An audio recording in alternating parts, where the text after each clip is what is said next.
ከዜሮ ተነስተው ፋሽን ዲዛይነር መሆን እንደሚችሉ ያውቃሉ?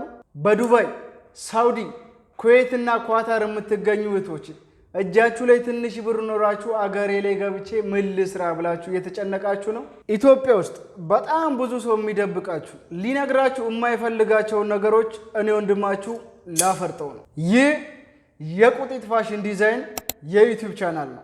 አሁን የምነግራችሁ ነገሮች ብቻ በመጠቀም በአጭር ጊዜ ውስጥ የራሳችሁን ስራ በመስራት ህይወታችሁን መቀየር ትችላላችሁ። ይህን ስልጠና ለመውሰድ የሚያስፈልጋችሁ ስማርት ስልክ ብቻ ነው፣ ወይ ደግሞ ላፕቶፕም ካላችሁ በላፕቶፕ መጠቀም ትችላላችሁ። አረ ምንድነው አጓጓን ወደ ስልጠናው ንገረን እንጂ ምንድነው እያላችሁ ነው።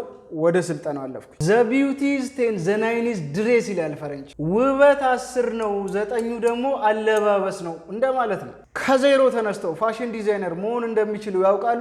እርግጠኛ ነኝ አብዛኞቻችሁ ዲዛይነር መሆን ማን ይጠላል እንዴት እንደሚኮን እንጂ የጠፋብን እያላችሁ ነው። አይዟችሁ፣ ይህን ችግራችሁን ተረድቼ ቀለል ባለ አቀራረብ ለኬጂ ተማሪ እንዲገባ አድርጌ ይዤላችሁ መጥቻለሁ። ምንም ሂንቱ የሌለው ሰው ብትሆኑ ራሱ እናንተ ብቻ ፍላጎት ካላችሁ በአጭር ጊዜ ውስጥ ዲዛይነር አረጋችኋል። በዚህ የዩቲዩብ ቻናል የምሰጣቸው ኮርሶች በኢትዮጵያ ቴክኒክና ሙያ ከሌቭል 1 እስከ ሌቭል 4 በሚሰጡ የፋሽን ዲዛይን ኮርሶች ለእናንተ ይጠቅማል ብዬ ያሰብኳቸው ያዘጋጀውላቸውን ፓርቶች እያንዳንዳቸውን ፍትፍት እያደረግን ነው የምናየው። ምን አለፋችሁ በቃ በጁስ መልክ ነው የምትወስዱት፣ አንስታችሁ መጎንጨት ብቻ ነው። አብረን ከምናያቸው ኮርሶች መካከል የተወሰነውን ልንገራችሁ። ቲዮሪም ፕራክቲካልም ይኖረናል። ድሮይንግ፣ ፓተርን፣ ሜዠርመንት፣ ካድ፣ አዶቤ ኢሉስትሬሽን፣ ስዊንግ፣ ማሽን ሜንቴናንስ፣ ኢምብሮደሪ እና ኮስት። ከነዚህ በተጨማሪ ደግሞ በውስጣቸው በጣም ብዙ ኮርሶች አሉ። ምን አለፋችሁ እናንተ ፍላጎት ብቻ ይኖራችሁ እንጂ አንድ ጓደኛችሁ ከቴክኒክና ሙያ ተመርቆ ሲወጣና እናንተ የኔን ዩቲዩብ ቻናል ሙሉ ቪዲዮዎች ተምራችሁ ሲጨርሱ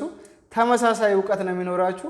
የምትለዩት በወረቀት ነው። ወረቀት ደግሞ ለእናንተ ምንም አይጠቅማችሁም፣ ምክንያቱም ይሄ የሙያ ኮርስ ስለሆነ ማለት ነው። ሌላው ደግሞ ቀለል ባለ አቀራረብ የምታወቀው እኔ ዳዊት ታፈሰ ከበደ ኃይሌ ቀጣይ በሚለቀቁ ብዙ ቪዲዮዎች አብረን ከኔ ጋር የምንቀጥል ይሆናል። እኔ እንደሌላው ላይክ፣ ፎሎ፣ ሼር፣ ሰብስክራይብ ምናምን ብዬ አላዝጋችሁ። ስራዬን እየወደዳችሁ ስትመጡ ቀስ ብላችሁ ሰብስክራይብ ታደርጋላችሁ። ሀሳብ፣ አስተያየት፣ ዛቻ፣ ማስፈራሪያ ምናምን በአካል ነው የማይቻለው። ኮሜንት ላይ ይፈቀዳል፣ እንደፈለጋችሁ ይሰቀል ማለትም ትችላላችሁ። ከዛ እኔ ሸሚዜን አንስቼ መስቀያ ላይ ሰቅለዋለሁ። በቀጣይ ቪዲዮ እስክንገናኝ በእኔ ውጪ ብሉልኝ፣ ጠጡልኝ። መልካም ሳምንት፣ መልካም ፈንጠዚያ ብያለሁ። ሰላም ግቡ።